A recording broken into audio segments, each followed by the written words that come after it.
Selamat malam rekan-rekan sepelayanan di GPB Anugerah. Malam hari ini saya bersama Pak Penatua Dodi dan Penatua Sabar Sipahuta serta Pak Herman Somad, mantan Majelis Jemaat GPB Anugerah Bekasi. Malam hari ini kita sengaja duduk santai minum kopi di Kopi Bosi. Kopi Bosi ini adalah milik rekan GP kita, itu anak-anak GPB Anugerah, Bapak Adi Suta Dion Marun. Oleh karena itu, saudara-saudara sekalian, pada malam hari ini kita sengaja melakukan diskusi oleh karena beberapa waktu lalu ya dengan tanggal 16 Oktober 2022 itu di mana peneguhan Majelis Jemaat Anugerah periode tahun 2022 tahun 2027 sudah melaksanakan janji dan peneguhan di depan jemaat dan Tuhan. Nah, ada yang menarik dalam persoalan ini oleh karena beberapa rekan-rekan dari teman-teman yang menamakan GPIB Anugerah 102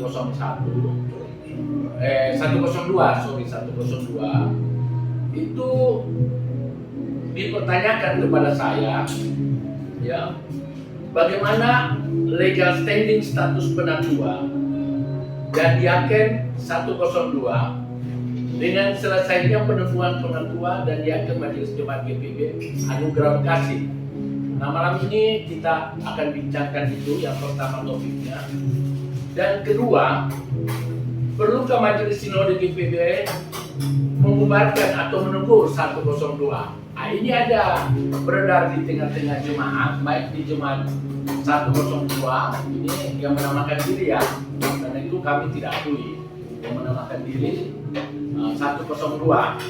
Nah, kemudian ketiga, ini akan saya menjelaskan pemahaman hukum yang keliru dan salah yang diajarkan dan dianut oleh kuasa hukum 102 tentang putusan perdamaian nomor 77 garing PDT garing 2019 PN Bekasi. Ini ada suatu pemahaman yang salah yang dilakukan oleh mereka. Oleh karena itu, malam hari ini kita akan membincangkan permasalahan tersebut. Nah, kalau mengenai legal standing status penatua dan Diaken 102, itu kalau secara pemahaman kita itu harus dilihat konteksnya dulu, Pak Herman. Dilihat konteksnya, Pak Sabar. Konteksnya ini kita berbicara teologi, ataukah apa kita berbicara organisasi? Ya toh? Harus dipahami apa kita berbicara teologi atau organisasi. Nah, kalau kita bicara organisasi, maka priori ya kepemimpinan atau penugasan mereka itu sesuai janji yang mereka lakukan di hadapan Tuhan dan jemaat pada bulan Oktober, kalau nggak salah itu 19 Oktober ya, sangat ingat itu peristiwa itu sudah berakhir. Nah, ini pertanyaan ini berbicara tentang organisasi dan keduniaan, ya toh? Nah, kalau kita, ini pemahaman saya, tolong diperbaiki kalau salah. Tapi kalau saya sebagai orang awam, orang yang, maka itu saya tidak mau masuk di dalam teologianya, karena persoalan teologi itu bukan menjadi bidang saya.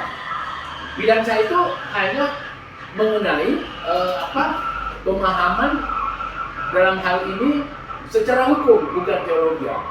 Tapi kalau boleh saya memberikan pendapat itu bahwa persoalan ketika dia melakukan sumpah dan janji ya dalam peneguhan, maka sepanjang umur hidupnya, ya, sepanjang umur hidupnya, peneguhan yang dia sudah terima dan janji yang dia sudah terima itu harus dia laksanakan dan menjadi cermin di dalam kehidupan dia sehari-hari. Jadi kemajelisan dia secara teologi itu melekat. Nah, kenapa saya katakan melekat? Itu saya bisa menafsirkan bahwa ada di Kejadian 27 ayat 33 itu, di mana ketika Yakub diurapi oleh Ishak bapaknya, ya.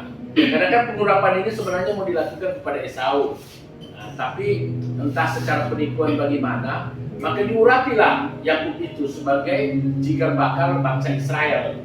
Dan kita percaya yang pada akhirnya turunannya melahirkan Yesus Kristus.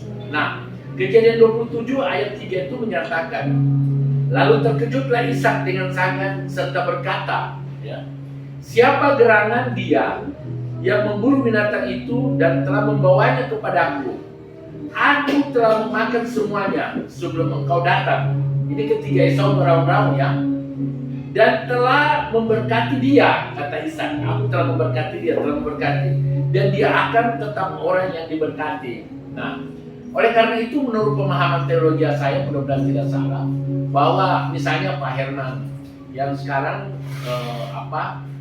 tidak melaksanakan secara periodik lagi penatua dan diaken, maka penatua dan diaken itu secara teologi dan iman masih tertanam di dalam, sehingga perilaku di dalam kehidupan sehari-hari harus mencerminkan sebagai seorang penatua. Nah, itu menurut pemahaman teologi saya. Nah, sehingga saya mengatakan bahwa seandainya ya 102 itu mau menyatakan diri bahwa mereka berhak untuk memimpin ibadah dan lain sebagainya, itu urusan dia. Ya, karena memang ketika mereka menerima anugerah pentabisan itu dan janji yang dia sudah sampaikan, ya itu sah-sah aja. Tetapi dia tidak boleh laksanakan itu di dalam wadah GPIB. Oleh karena dia sudah melakukan pembangkangan terhadap GPIB itu sendiri. Kalau menurut saya, pemahaman legal standing mereka itu secara teologi itu hak dia untuk memahami. Tetapi secara organisasi mereka tidak berhak lagi. Nah, itu menurut pemahaman saya yang poin ke-1. Kembali kepada poin kedua, perlukah Majelis Sinode GPIB Anugerah Bekasi membubarkan atau menegur 102? Nah, ada fenomena, kenapa saya sampaikan ini, yang disampaikan kepada saya bahwa mereka ada rapat dan mereka menyatakan kami tidak mau membubarkan diri sebelum Majelis Sinode memerintahkan. Nah, menurut saya ini jebakan yang dibuat oleh mereka untuk membuat kekisruan dengan sinode, antara sinode ya dengan dia. Kita nggak ada lagi, kita udah selesai persoalan dengan mereka. Nah, karena GPIB menganut paham dia akan melayani kepada orang yang mau dilayani. Nah, sehingga apakah perlu majelis sinode untuk memberhentikan? Tidak perlu. Kenapa? Karena mereka salah pemahaman.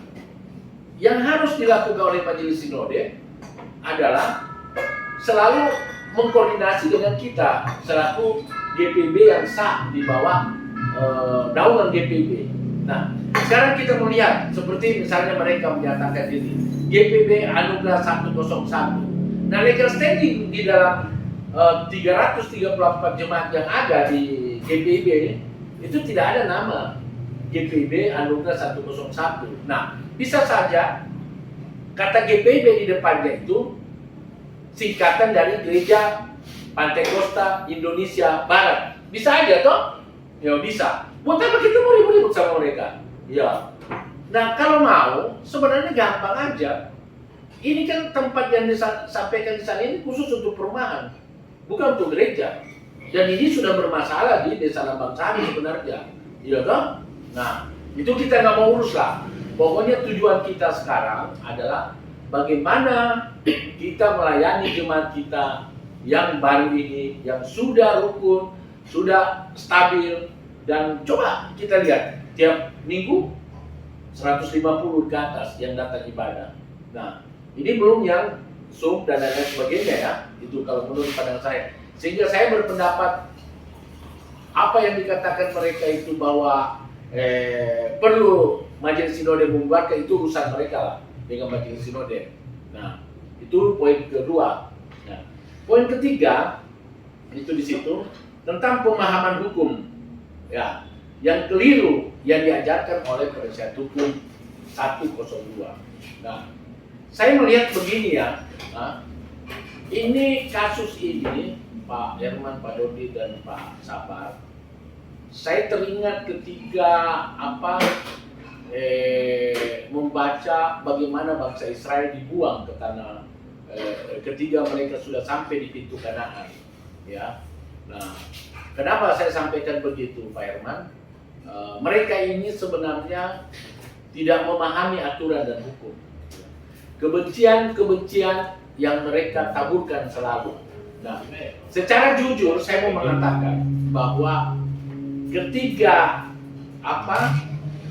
putusan perdamaian 77 yang dibuat di Pengadilan Negeri Bekasi, seharusnya mereka itu di atas angin. Di atas angin. Nah, kenapa mereka di atas angin, Pak Herman? Nah, saya mau cerita sebelum masuk kepada persoalan ini adalah bercerita tentang bangsa Israel, ya. Nah, ketika bangsa, saya kan biasa tanya, saya kembali kasih ilustrasi. Saya sering bertanya kepada jemaat atau teman-teman, berapa sih lama antara Mesir ke Israel? Ya toh? Ya toh? Berapa jauh antara Mesir dan ke Israel? Ada orang bilang 40 tahun perjalanan bangsa Israel. Itu salah, Pak Herman. Bukan 40 tahun. Paling 1 minggu, 2 minggu dia sudah ada di Kanaan. Maka itu kan ketiga persoalan ini kan kenapa 40 tahun terjadi? Karena ketika mereka ini sudah di mulut Kanaan, ya, di mulut Kanaan. Nah, ketika mereka sudah di mulut Kanaan, mereka disuruh 12 suku masuk ke ke Kanaan untuk mengintai. Nah, ketika sudah mengintai di sana itu selama 10 hari, ya. Nah, mereka keluar. Maka rapatlah bangsa Israel. Nah, memang yang tinggal di situ itu adalah suku dari Esau, turunan Esau yang ditinggalkan ya Yakub. Nah, mereka itu kan raksasa makan orang di situ. Maka 10 suku ini ketakutan. 10 suku ini ketakutan. Oleh karena 10 suku ini ketakutan, tapi Yosua dan Kaleb dari suku Benyamin dan Yehuda ini menyatakan kita punya Allah, kita harus menang. Nah, oleh karena kita punya Allah, kita harus menang. Maka itu kita harus berperang. Tapi mereka dimusuhi. Mereka dimusuhi. Dan akhirnya apa yang terjadi ketika mereka dimusuhi? Ributlah dan mereka dirajam. Nah, akhirnya Musa mengeluh kepada Tuhan. Nah, dan cerita selanjutnya itu di dalam Bilangan 14. Saya tertarik di dalam Bilangan 14 ayatnya yang ke-34. Tuhan menghukum bangsa Israel. Nah, kenapa terjadi 40 hari itu? Ya, dia menyatakan begini di Bilangan 14 ayat 34. Sesuai dengan jumlah hari yang kamu mengintai negeri, ya, itu yang 40 hari, 40 hari mereka mengintai. 1 hari dihitung 1 tahun. Nah, dikalikan 1 tahun.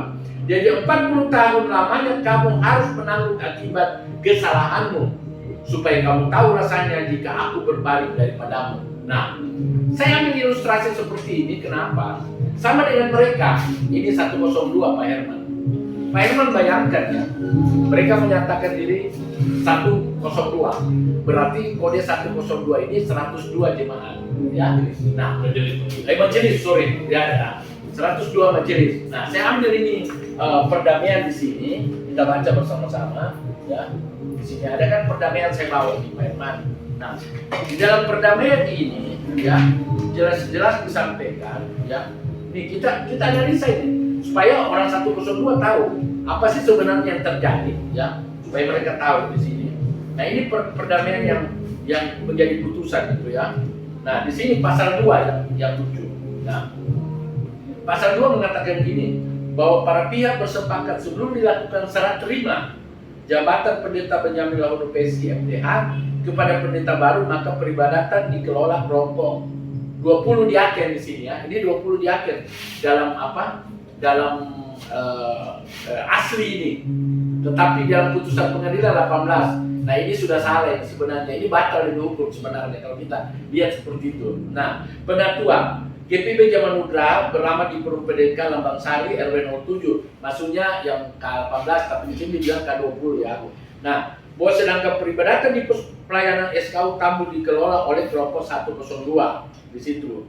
Nah, ini dia tulis. Nah, pelkat-pelkat sekian. Nah, ini kan menjadi persoalan yang mereka tidak mengerti, Pak Herman. Nah, ketika mau serah terima jabatan ya, kita taruhlah ketika mau terima Pak Pendeta Benyamin Harun PC itu ada perintah pengadilan juga di sini bahwa dia paling lama 3 minggu sudah harus tinggalkan gereja GPIB. Ya. Anugerah ya, jadi. Nah, oleh karena selama 3 minggu kalau saya nggak salah itu harus meninggalkan, maka majelis sinode harus taat kepada aturan ini. Maka itu ketika diadakan SMJ itu, nah pada waktu itu karena poin ayat 3 tidak terlaksana, maka Pak Pendeta Benyamin selaku pimpinan sidang menyatakan membatalkan, ya toh, serah terima di situ. Nah, yang menjadi persoalan, walaupun dibatalkan serah terima pada waktu itu Pak Pendeta Benyamin, ya, tapi mau tidak mau dia harus diimplementasikan dalam 3 minggu. Sehingga ketika 3 minggu itu Pak Pendeta serah terima dengan PLT yang oleh Pak Martin. Nah, PLT ini oleh Pak Martin. Nah, kemudian ketika serah terima, nah mereka tidak menyadari bahwa 2 bulan kemudian ke depan itu harus pergantian PHMJ, Pak Herman. Ada SMJ lagi khusus untuk pergantian PHMJ kan Pak Dodi? Ya. Harus pergantian PHMJ itu 2 bulan lagi kemudian. Seharusnya kalau mereka punya hikmah dan punya pengetahuan dengan sabar, harusnya tunggu aja ini dong. 2 bulan kalian masuk ibadah seperti biasa, Pak Martin pimpin ibadah, ini dari PLT ya. Nah, pada waktu itu kan kita masih 20, ayat 18, tambah mereka kan berarti kan 100 lebih kita ya Pak Dodi ya. Kalau mereka tidak lari, ini kan mereka sebenarnya lari. Nah, akhirnya ketika 2 bulan setengah kepemimpinan Pak Martin PLT ini, ya tentu kita bikin SMJ dong untuk melakukan PHMJ yang baru. Nah, coba ketika kita lakukan PHMJ itu Pak Herman, pasti yang 102 itu menang loh. Mereka yang akan susun semua PHM-nya, cuma karena mereka lari dan tidak mengakui lagi kepengurusan kita pada waktu itu di bawah PLT Pak Martin, maka akhirnya kita hitung dari jemaat kita yang tersisa kan ada 200 lebih. Ah, disitulah penambahan majelis menjadi 40 kalau tidak salah Pak Dodi ya. Ya, 38 ya, karena Agus Simatupan dengan siapa? Sidon Marti tidak masuk di situ. Nah, karena mereka mengundurkan diri. Jadi alihnya 40. Ini kenapa? Kita hitungan dengan jemaat yang kita sudah ada. Padahal kalau mereka masuk, itu penggabungan Pak Dodi. Banyak. Jadi mereka mau tidak mau dalam 2,5 bulan ketika kita mau lakukan SMJ untuk pemilihan PMJ periode baru, harusnya mereka yang menang Pak Herman. Nah, dari jumlah mereka. Oleh karena itu, saya menyampaikan bahwa mereka terlalu emosional. Mereka tidak punya akal dan pikiran. Mungkin barangkali hikmat yang mereka punya itu sudah Tuhan cabut. Kalau menurut saya itu yang paling yang sangat riskan, yang mereka tidak pernah sadari. Nah, sekarang apa yang terjadi? Mereka ini seperti bangsa Israel sekarang. Hanya berteriak. Padahal kemuliaan ini udah mereka pegang. Itu. Mereka pegang, mereka ini orang diurapi. Mereka juga diurapi. Kata Ishak tadi kan. Nah, yang menjadi persoalan sekarang, mereka masuk ke lubang oleh karena perbuatannya dia sendiri. Nah, saya menyatakan bahwa yang dikatakan dijanjikan oleh mereka itu mengatakan bahwa nanti ada keputusan dari pengadilan, SK pengadilan untuk pengangkatan dia sebagai majelis jemaat, ini kan kayak memperbodoh orang lain. Nah, kenapa saya katakan memperbodoh orang lain? Saya kan bersidang sampai sama mereka Pak Herman, dan saya sangat tertawa bahwa disinilah kelihatan penasihat hukum yang mereka pilih itu salah jalan. Coba saya mau katakan salah jalan, kenapa Pak Herman? Nah, yang tadi satu itu kan sudah saya jelaskan toh. Nah, sekarang saya katakan salah jalan. Baru-baru ini saya dengan Pak Dodi sama Pak Sabar ambil keputusan pengadilan mengenai seorang ayah yang menggugat anaknya yang menyatakan diri di sana PHN. Ya, kemarin kenapa saya ambil karena banding ini kita banding. Nah, kita banding. Mereka banding. Yang lucunya mereka mau banding itu tidak ada gunanya Pak Herman. Kenapa? Karena gugatan yang saya buat, saya menyatakan begini, Pak Herman. Yang saya gugat itu bahwa jatah yang dari 4 orang ini mendapatkan seperempat. Nah, saya baca eksepsi dari mereka ini yang saya gugat itu, anak yang saya gugat ini, eksepsinya itu lucu. Pertama dia gugat ada satu rumah, padahal dia tidak punya legal standing. Nah, kedua, dia gugat lagi mengenai mas-mas orang tuanya, ibunya. Dia nggak pernah punya legal standing, ini loh mas saya, ini loh ini yang dia miliki ini.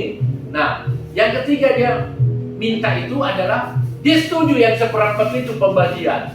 Nah, oleh karena dia setuju seperempat itu pembagian, tentu majelis hakim kan, loh, yang di sini setuju seperempat, di sini setuju seperempat, ya saya kabulkan permintaan. Maka itu kita memenangkan pertarungan itu, karena memang disetujui sebagian itu. Nah, sekarang dia banding. Yang saya berpikir, saya belum lihat dia punya memori banding, tapi menurut saya dia banding pun juga nggak masuk di akal, karena dia tidak punya bukti. Sedangkan bukti yang dia bawa kemari harusnya itu di pengadilan. Kalau kita bawa itu di pengadilan ke barang-barang, harus membuktikan loh bahwa ini saya punya, ada legal standingnya. Nah, sama dengan keputusan nomor 77, mereka salah. Ketika dia minta amanin, kan saya hadir. Kami dulu nih yang minta amanin pertama, Pak Herman, ini ada bukti di sini. Buktinya amanin itu. Nah, amanin itu kita lakukan. Tidak ada gunanya karena ini sengketa yang lain daripada yang lain. Ini kalau saya berpikir ini non eksekutor, tidak bisa dieksekusi. Ini persoalan. Kenapa? Coba tata gereja yang digugat. Tata gereja itu tidak bisa digugat. Sama dengan aturan-aturan lainnya. Kecuali yang dia gugat itu misalnya kemarin ketika seorang pendetanya mereka itu diberhentikan, harusnya jangan gugat di pengadilan negeri, dia harus gugat di BHI karena ini masalah pekerjaan. Maka itu NO semua, karena tata gereja itu adalah merupakan kewenangan absolut. Ya, ini saya mau sampaikan lagi, tata gereja atau organisasi itu kewenangan absolut. Jadi organisasi itu yang harus merubah itu sidang organisasi itu, karena anggaran dasar yang menyatakan seperti itu. Tidak bisa digugat di pengadilan. Nggak bisa intervensi pengadilan. Nggak bisa intervensi pengadilan di situ. Tata gereja nggak bisa, karena yang berhak merubah itu adalah persidangan sinode di situ. Nah, itu yang mungkin sedikit saya sampaikan. Mungkin Pak Herman bisa atau Pak Sabar bisa tambahkan atau Pak Dodi bahwa ini intinya persoalan yang saya sampaikan tadi. Biar jemaat 102 mengerti, biar jemaat kita GPB Anugerah Bekasi bisa mengerti, agar di dalamnya ini kita tidak saling sikut menyikut lagi. Mari kita pupuk ini dengan persaudaraan. Kalau menurut saya seperti itu, Pak Dodi, Pak Herman, dan Pak Sabar. Saya tertarik poin 2. Ya, gimana? Yang masalah pihak 102 minta dibubarkan oleh Majelis Sinode. Ya, kan? Ya, ada persidangan di Surabaya. Majelis Sinode dalam persidangan tidak mengakui ada jemaat 102, tidak dikenal. Sudah tidak dikenal. Nah, ini jadi kontradiksi dengan apa yang saya alami dulu di sektor 8 jemaat GPB Anugerah Bekasi. Kalau kami dulu di atestasi. Bukan beda. Nah, ya. ini bedanya. Ini atestasi. Kesalahan. Kami tidak berani pindah kemana-mana karena dari pihak sinode pun kalian jangan menyeberang kemana, tetap dalam satu kumpulan. Iya, karena dipecat. Iya. Dan ini dan dia masih tetap gabung. Nah, ini contohnya surat atestasi ini. Iya. Ini Pak Herman, ini atestasi ini dia tidak bisa mengatakan bahwa kami tidak mengusir mereka. Ini 90 lebih di surat ini. Saya di atestasi nggak ada kesalahan, tidak ada pengembalaan atau apapun dan jemaat yang tidak tahu menahu diatestasi. Tapi kami sebagai warga jemaat yang taat dan tunduk kepada aturan GPIB, kita tetap memang warna kita warna GPIB, apa yang MS perintah kita ikuti sehingga kembalilah kami ke gereja walaupun dengan hanya 18 presbiter waktu itu ya. Sehingga ada penambahan, ada pembentukan pemilihan PMJ yang baru. Nah sekarang kalau ini minta 102 minta dibubarkan oleh majelis itu udah bisa. Ini jebakan Batman yang mereka buat. Jangan sampai seperti yang dilakukan oleh ibu gembala mereka mengatestasi dengan para PNJ pelaksana harian menjelang. Loh, sudah benar Pak Dodi yang benar. Bahwa memang di Surabaya sudah disampaikan. Tidak dikenal, tidak diakui adanya jemaat. Yang jemaat namanya GPIB 102. Itu ya. Dan saya lihat juga ya kemarin ya. Saya lihat kemarin itu ketika saya syuting itu, di sini kan dijelaskan ya. Apa tugas diaken, apa tugas penatua, ini kan sudah dijelaskan di sini dia. Dan mereka kan sudah menyatakan bahwa kalau melanggar aturan-aturan itu kan wajar. Sebenarnya ini Pak, kemarin itu ketua umum kita itu sangat bermurah hati sebenarnya. Kenapa saya katakan sangat bermurah hati?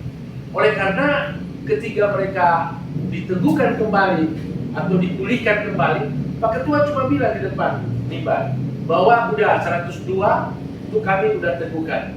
Nah, cuma mereka tidak sadari sebenarnya bahwa dari ini batal sebenarnya dari hukum. Kenapa?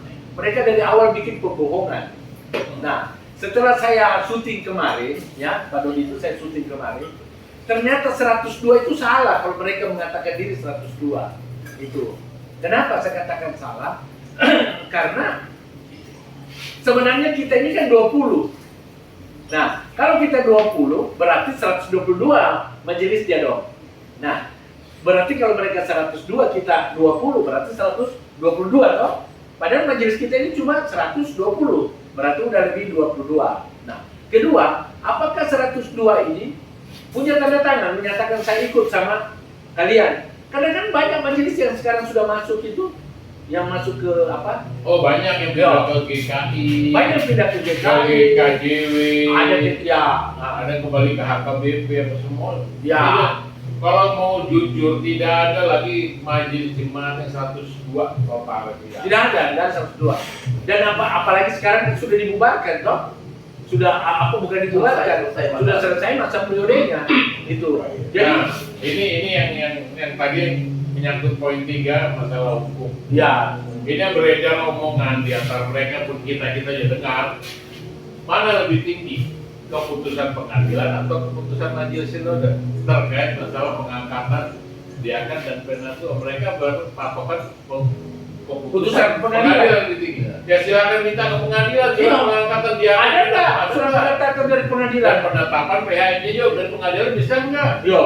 Ya, kan yang mana lebih kuat putusan. Nah, saya lihat sih memang sih pada saat ini kan salah kaprah semua.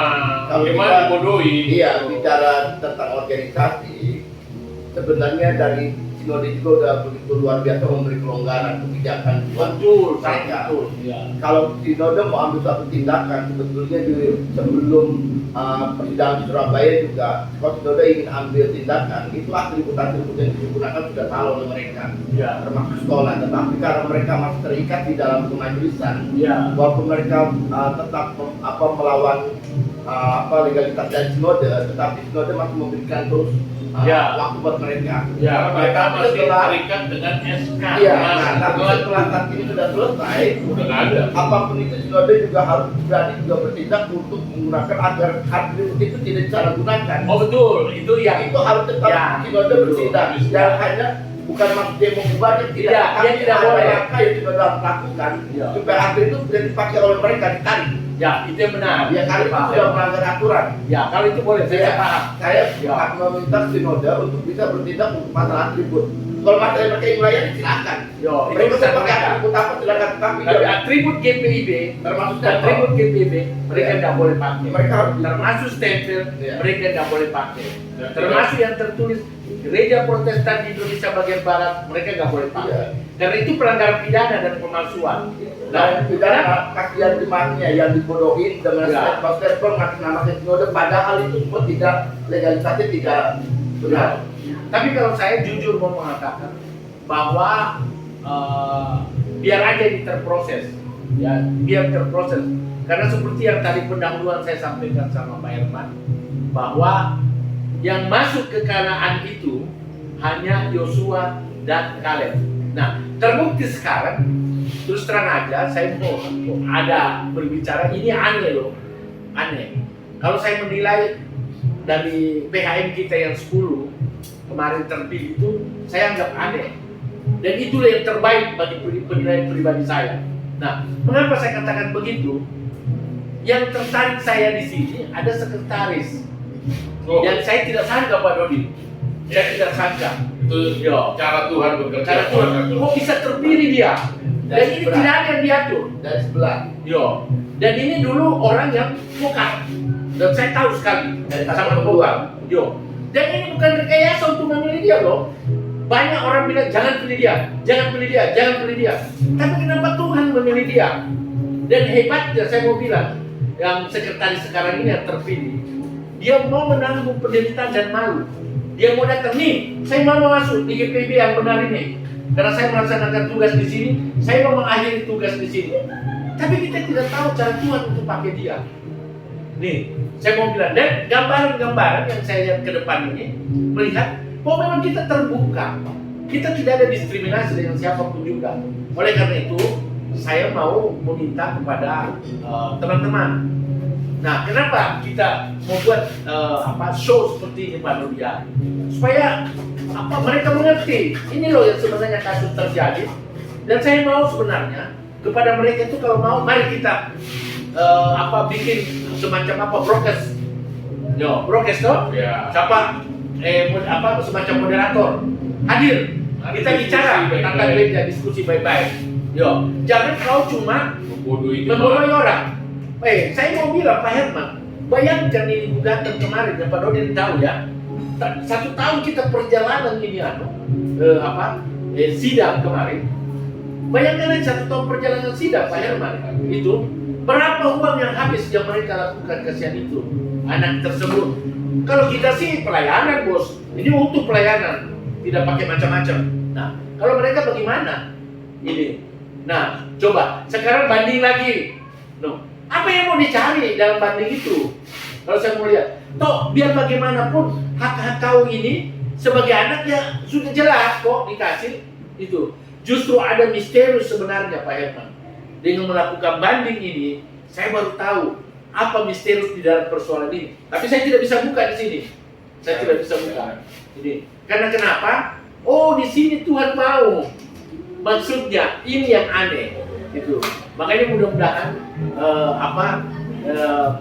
teman-teman kita yang sudah terpilih dari PHM melaksanakan tugas, kita dukung dengan baik. Saya pikir begini Pak Dodi ya.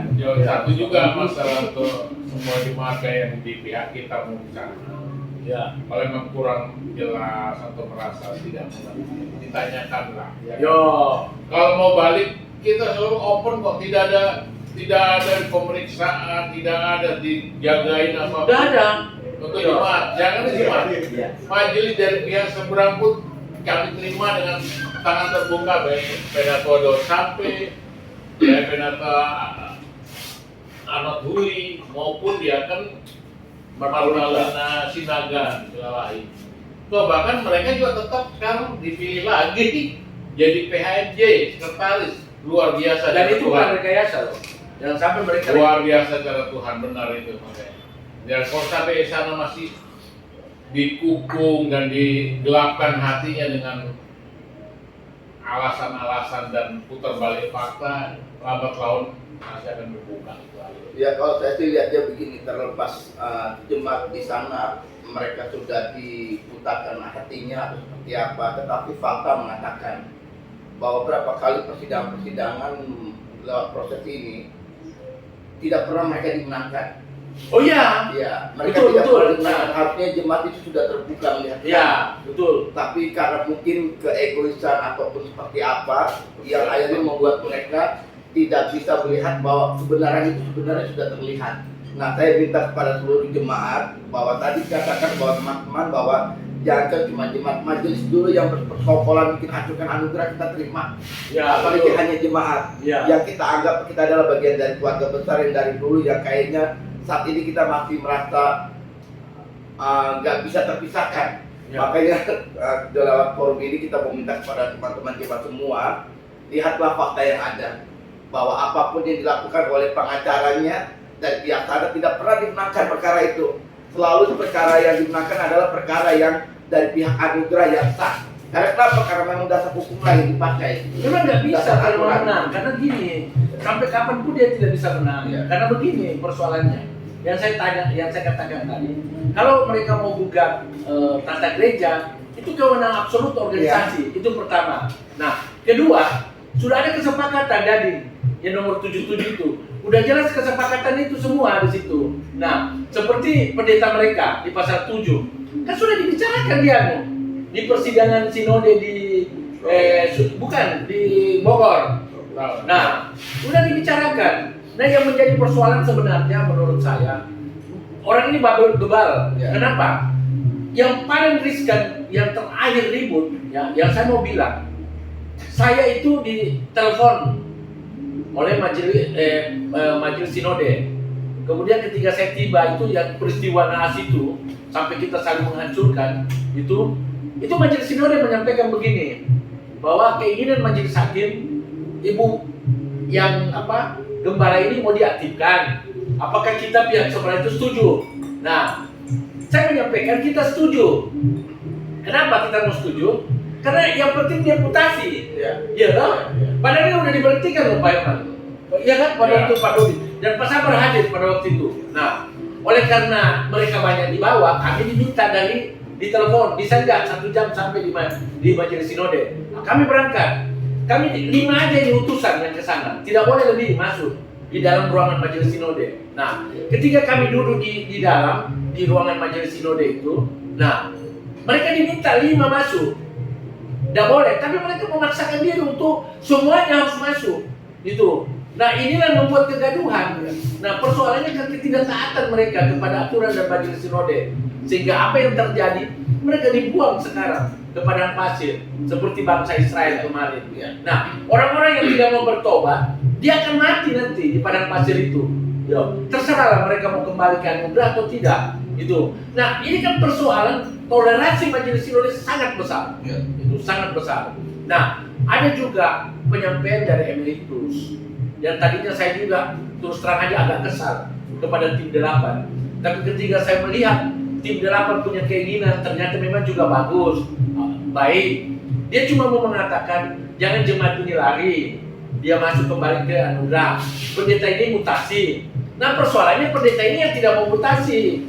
Kenapa dia tidak mau mutasi? Mulai dari mana-mana sampai ke pengadilan Pak Irman, dia selalu mengatakan saya tidak mau mutasi karena PHM yang larang. Nah, PMJ yang tahan, nggak boleh. Nah, sekarang dia perdaya jemaat. Kenapa? Pendeta ini harus diongkosi kehidupannya sehari-hari. Nah, dari mana dia mau dapat uang ini? Kalau bukan dari jemaat yang harus menanggung semuanya. Nah, ini kan karena kebebalan yang saya bilang tadi itu. Ya, karena ketidakpercayaan, maka Tuhan marah. Gitu. 40 hari kali 10, 40 tahun dia kasih leader-leader di padang belantara. 40 tahun mereka dari 40 hari mereka mengintai kali 1 hari menjadi 40 tahun gitu. Jadi kalau saya melihat dari sisi itu, nah mungkin itu biar teman-teman dari seberang ataupun kita semua bisa memahami masalah-masalah ini. Kalau satu lagi yang isu yang saya dengar, Nah, coba Pak Dodi. ini yang agak ramai juga. Pihak sebelah 102 meminta untuk dilembagakan. Ngerti nggak aturan main dilembagakan? Pendewasaan. Bajem aja belum, ya kan? Nah, kalau mau minta dilembagakan pendewasaan, bukankah langsung ke MS nggak bisa menentukan? Datanglah ke anugerah. Bikin dulu batasan-batasan wilayah. Jangan ada gereja di dalam gereja jemaatnya itu juga. Ini kalau mau penyebaran GPIB ya harus, kalau dia minta di Cikarang atau minta di Cibitung mungkin masih bisa. Ya. Sih. Kan Ya. duduk yang manis. Jangan kalian mau didewasakan, mau dilembagakan, Ya. tapi kalian nggak menghargai fungsionalis majelis sinode. Ya. Bahkan yang lalu-lalu kalian usir. Dan Nah, kalian butuh, ya kan? Iya. Butuh. Dan yang lucunya lagi satu sebenarnya, ya begini, memang ini kekerabatan kependetaan ini yang membuat kadang-kadang hancur gereja. Ya, kenapa saya katakan begitu? Ada sekarang mereka minta tolong kepada salah satu majelis sinode untuk mereka dilembagakan. Bayangkan kalau mereka dilembagakan, Pak Herman, hancur ini tata gereja yang dibuat oleh pendeta selama ini. Ini organisasi loh yang buat ini tata gereja. Itu yang saya bilang kewenangan absolut tadi. Masa hanya satu orang majelis sinode harus menghancurkan tata gereja ini? Ya, betul nggak? Nah, yang lucunya lagi kalau dia dilembagakan, yang di samping-samping gereja ada itu kira-kira 9 jemaat itu yang apa? Yang melarikan diri. Loh, bagaimana pemetaannya? Iya. Ini yang aneh kalau itu yang terjadi. Sama-sama di Forum PDK. Sama-sama di Forum PDK. Terus mau dilembagakan. Terus aturan mana yang mau dipakai dalam tata gereja? Dan ini menjadi persoalan baru ini, Pak. Iya. Itu. Makanya itu saya mau bilang bahwa apa yang terjadi sekarang ini pembodohan yang dilakukan itu. Bahkan pendeta itu diseret-seret, bahkan majelis sinode diseret-seret karena ke perkawanannya itu. Nah, itu yang sebenarnya bisa menghancurkan secara organisasi gereja ini. Oleh karena itu saya menentang itu pelembagaan karena akan merusak tata gereja. Bukan nggak boleh, cara. Ya, caranya bukan nggak boleh. Ya, Gampanglah sebagai induk. Nih saya kebetulan memang mengalami sendiri proses gimana pendewasaan dan pelembagaan suatu jemaat. Saya dulu di Korsina, GPIB Korsina Cibitung. Tahun 78 saya pindah ke Bekasi di Bulak Kapal. Nggak tidak lama GPIB Immanuel Bulak Kapal Bekasi menjadi bajemnya Torsina bersama dengan Menara Iman Durensawit. Torsina lah orang tua kami sehingga kami didewasakan di Immanuel Bekasi dan Menara Iman Durensawit. Ya. Ini pun berkembang. Immanuel mendewasakan, melembagakan GPIB anugerah. Terus Ada yang lagi sekarang deklarasi, deklarasi. banyak ya. Banyak. Jadi Nah, memang ada aneh. Jadi GPIB itu tidak pernah kebiasaan itu ribut baru dilembagakan. Nggak bisa. oh ya boleh, jangan Nggak bisa. itu mau pelembagaan. Itu tidak elegan jadinya. Enggak dari peristiwa demi peristiwa isu yang disampaikan oleh pihak sebelah Ya. yang memberi angin-angin segar pada jemaatnya. Saya sih cuma minta kepada seluruh jemaat, bukan saya bilang kita paling benar tidak, Enggak. kita semua salah. Ya. Cuma lihatlah secara dewasa apa makna yang disampaikan oleh orang-orang tersebut. Karena kenapa? Memang betul yang tadi disampaikan, gereja di dalam pertumbuhannya untuk mengembangkan diri dalam pendewasaan itu penting. Yo, dalam Itu pertumbuhannya penting. dia dewasa karena Dewasa tua. dan berkembang, tetapi Iya. lihat dulu dari sisi mana dulu. Yo. Karena memang ada aturan-aturan di mana orang ingin lembagakan suatu gereja itu karena kenapa? Satu pertama yang penting dia harus kembali pada gereja asalnya untuk menentukan Ya. batas wilayah dan batas jumlah jemaat. Ya. Karena disitulah momen pas di mana kita sama-sama bisa mengukur kekuatan dari anggaran yang ada juga Ya, dan juga betul, anggaran. dari semuanya. Sehingga pendeta yang kita undang Betul. sia-sia. Dan pada akhirnya kalau semua gampang sekali satu sisi, contohnya dari pihak sebelah petinggi-petingginya Pak Ya. ya, menyampaikan isu ini ternyata mentah Ya. dia munculkan ini, terus anggotanya jemaatnya selalu percaya supaya akan habis. Habis. Karena kenapa?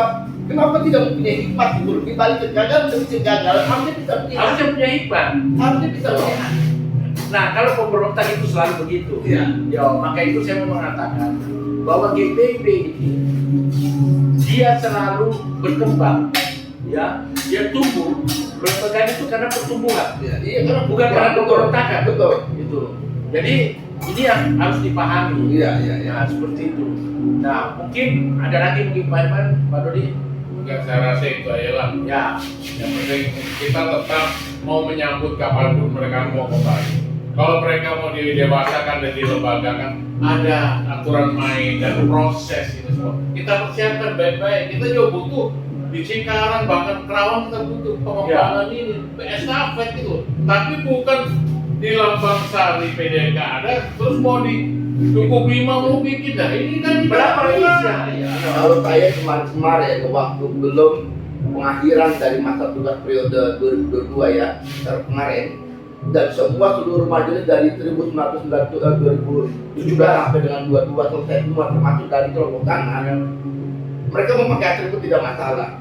Tetapi setelah semua berakhir kemarin, saya hanya minta kepada sinode harus bertindak. Ya.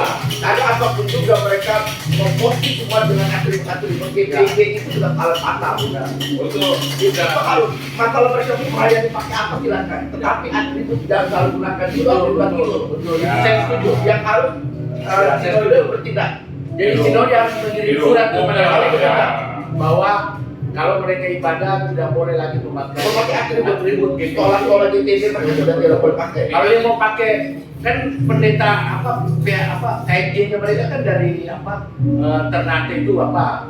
Ya udah pakailah atribut Ternate punya itu lah. Termasuk yang Yo. kalau GPIB yang dipelesin sama Pak Jonathan, Iya. gereja Pentakosta itu nggak masalah. Karena sekolah itu ciri khasnya tidak bisa Jangan sekolahnya. tidak bisa di. Mungkin dia punya nama lain. Ya. Bikin aja gereja yayasan lah. Karena Iya. kan uang kolekta apa semua nggak kemana-mana. Ya, yayasan itu sudah ada. Iya. Di sini. Nah sekarang sudah mereka bikin yayasan. Nah saya jemaat diminta, kalian harus kumpulkan untuk pembangunan gereja tanahnya di mana? Yang Pembangunan Bapak gereja bilang, di mana? mereka mau ibadah silakan. Yang tidak harapkan sekolahnya harus Ini apa kasihan. atribut harus cabut. Kasihan juga jemaatnya.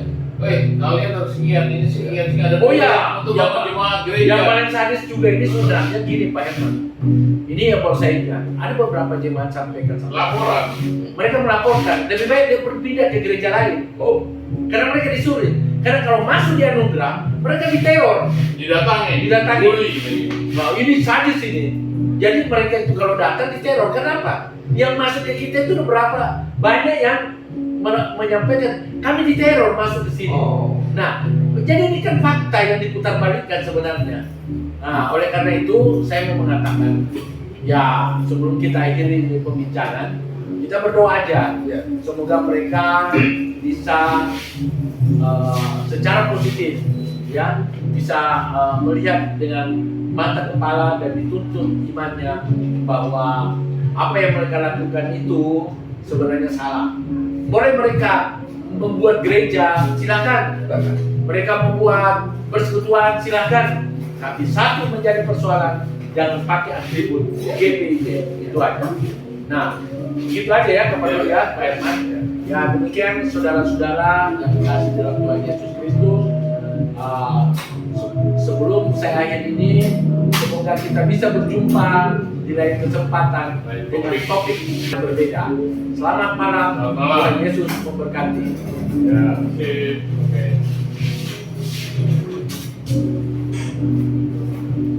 Sudah makan. Saya pakai